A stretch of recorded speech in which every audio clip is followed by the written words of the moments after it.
नेपाल की राजनीति में एक नया अध्याय शुरू हो चुका है। देश को पहली बार एक महिला प्रधानमंत्री सुशीला कार्की के रूप में मिली हैं।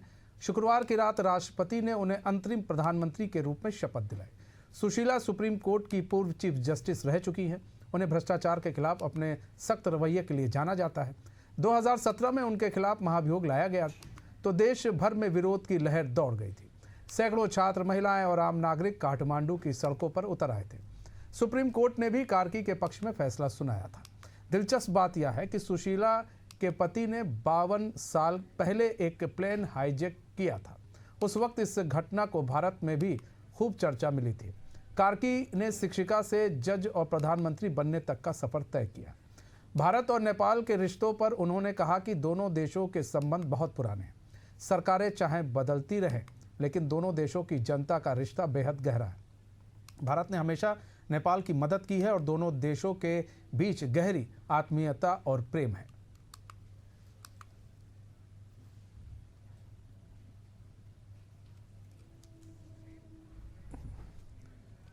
तो वरिष्ठ पत्रकार प्रेम कुमार जी हमारे साथ जुड़ चुके हैं। प्रेम कुमार जी, स्वागत है एशियन न्यूज़ में आपका। प्रेम कुमार जी, पहली बार कार्की के रूप में पहला प्रधानमंत्री, महिला प्रधानमंत्री नेपाल को मिला है, जो भारत में पढ़ी हैं और भारत से उनके बड़े ताल्लुकात हैं। तो क्या लग रहा है उनके प्रधानमंत्री बनने के बाद भारत के और नेपाल के बीच में जो तल्खी आई थी, वो तल्खी अब दूर होगी? क्योंकि प्रधानमंत्री बनने से पहले ही उन्होंने पीएम नरेंद्र मोदी के बारे में बड़ी अच्छी बातें कही थी। जी शुक्रिया। देखिए, आपने बहुत अच्छे से बात शुरू की कि पहली बार महिला प्रधानमंत्री बनी है नेपाल में। और हम देखें तो श्रीलंका, भारत, बांग्लादेश, पाकिस्तान, सारे जो देश हैं भारत के पड़ोसी देश, वहाँ महिला प्रधानमंत्री बन चुकी है। यहाँ तक कि म्यांमार भी उसमें शामिल है। नेपाल बाकी था।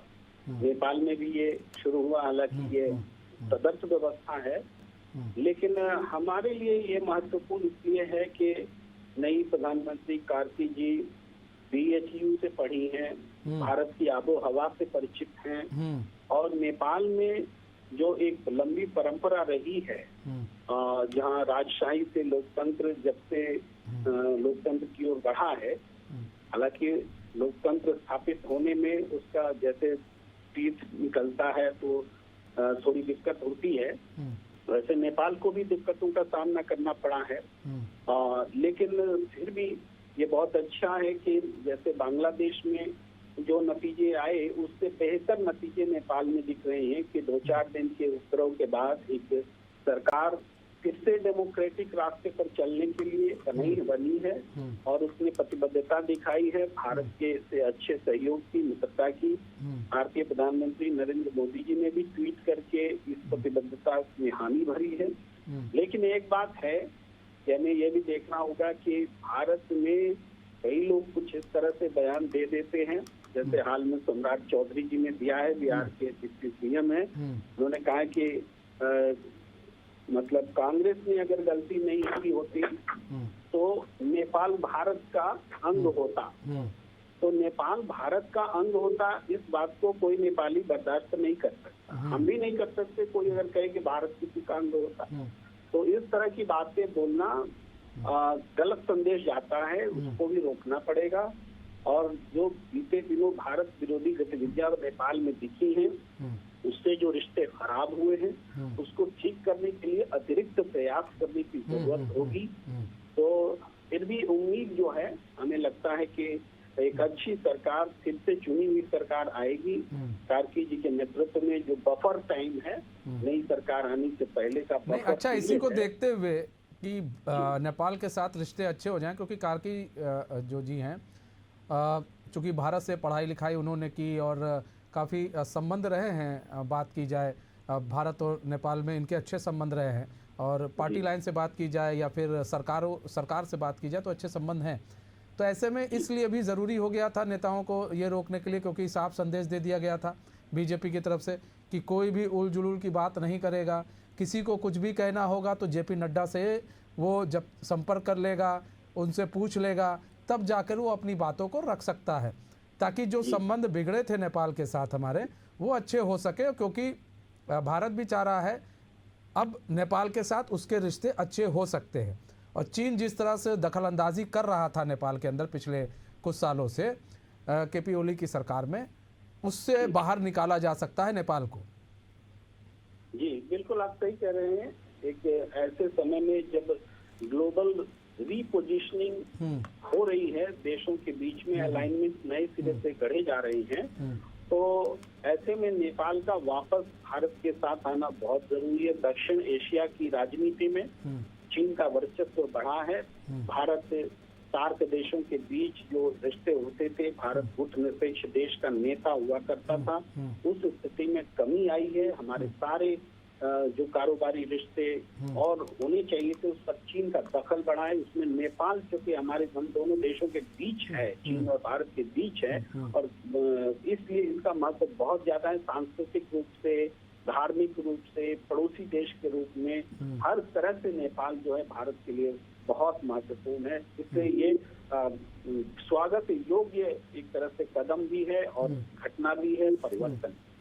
नई सरकार से क्या उम्मीद की जाए? अब भारत के साथ जो ट्रेड है वो बढ़ेगा, क्योंकि और रही बात अर्थव्यवस्था की, तो अर्थव्यवस्था पर काफ़ी चोट पहुंची है।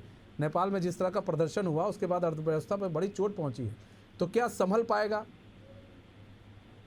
देखिए, एक बात तो है कि चीन की जो आर्थिक नीतियां हैं, जिस किसी देश ने चीन के साथ संबंध मजबूत किए उसकी आर्थिक स्थिति खराब हुई, क्योंकि चीन लोन देकर के अपने ऊपर निर्भर बनाता है, उसको मजबूत बनाता है और उसके शासकीय शासन में हस्तक्षेप भी करता है।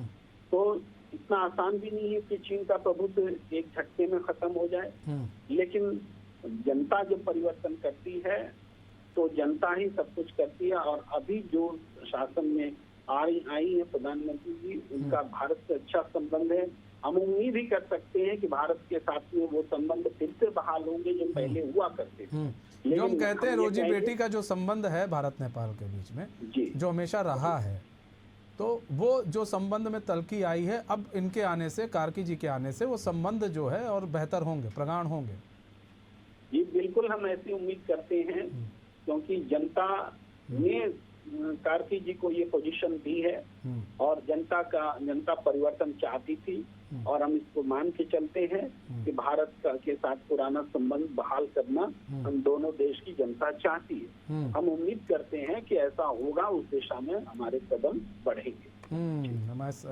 मतलब कहीं ना कहीं अच्छा बात की जाए नेपाल, देखिए यहाँ पर नेपाल की अर्थव्यवस्था के साथ साथ कई ऐसे नेपाल के प्रेम कुमार जी संवैधानिक जगह थी जिसको भी आग लगा दिया गया।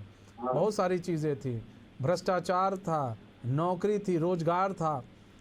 तो क्या अब नई प्रधानमंत्री आई हैं तो इस दिशा में आपको कितना लग रहा है, कितनी जल्दी काम हो सकता है? अगर काम किया जाए तो कितना रोजगार मिल सकता है?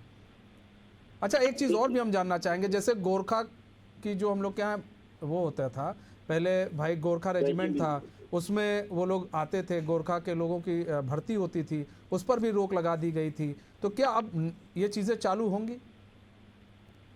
देखिए, अब भी नेपाल के लोगों का भारत में आकर काम करना, रोजगार करना रुका हुआ नहीं है, वो जारी है। और नेपाल के लोग, भारत के लोग भी धड़ल्ले से बॉर्डर पार करके जाते हैं। ऐसा संबंध कम देशों के बीच होता है जो हमारे और नेपाल के बीच है।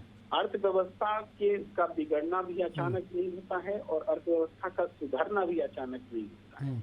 आर्थिक हालात बिगड़े हैं तो उससे सुधरने में वक्त लगेगा। उसका कारण भ्रष्टाचार था, राजनीतिक लोग थे जिन्होंने अमीरी और गरीबी की खाई को बढ़ाया नेपाल में। जनता ने उस चीज को पहचाना। तो अब जो नई सरकार है वो अमीरी उसी खाई को पाटने की पूरी कोशिश करेगी। जो अमीरी गरीबी की जो खाई थी उसको पाटने की कोशिश करेगी, और ये कोशिश होगी सरकार की कि ज़्यादा से ज़्यादा रोजगार दिया जाए, भारत के साथ संबंध अच्छे हों, और जिस तरह से संबंध अच्छे चल रहे थे आज से कुछ साल पहले, उसी तरह से संबंध आगे बढ़ते रहे, ताकि नेपाल भी आगे बढ़े। और नेपाल की अगर अर्थव्यवस्था अच्छी होनी, अगर करना है वहाँ के प्रधानमंत्री को, तो भारत के साथ उनके रिश्ते अच्छे होने ज़रूरी है, क्योंकि भारत पर बहुत कुछ निर्भर करता है नेपाल का। तो फिलहाल बहुत बहुत धन्यवाद प्रेम कुमार जी हमारे साथ जुड़ने के लिए, और